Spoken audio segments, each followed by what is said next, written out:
যখনই খবর এলো আমি সাথে সাথে ডিজিপি সাহেবকে বললাম যে ইমিডিয়েটলি আপনারা ওখানে যান এবং ল অ্যান্ড অর্ডারের যিনি ডিজি আছেন উনি গেছেন, ওখানে দু কোম্পানি পুলিশ বাহিনী সিআরপিও গেছেন, এখন তো কন্ট্রোলে আছে অসুবিধা। এখন কীরকম পরিস্থিতি আপনার কাছে? মানে আমি আসার সময় ডিজি সাহেব এসেছিলেন ল অ্যান্ড অর্ডার, তো উনি বলেছেন যে নিয়ন্ত্রণে। স্যার আপনার তরফ থেকে কী মেসেজ দেন?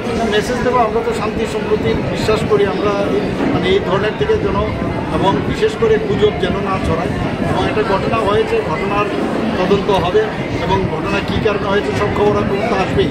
এই ধরনের হওয়াটা ঠিক না, বাঞ্ছনীয়। স্যার একটা বিষয়, মানে বেশ কিছু বাড়ি ঘরে আগুন ধরিয়ে মানে এদের সর্বস্ব চলে গেছে, তাদের যে আয় উপার্জনের যে বিষয়, গাড়ি চালিয়ে যে তারা রোজগার উপার্জন করতো সেগুলো পুরো ছাইখাই হয়ে গেছে।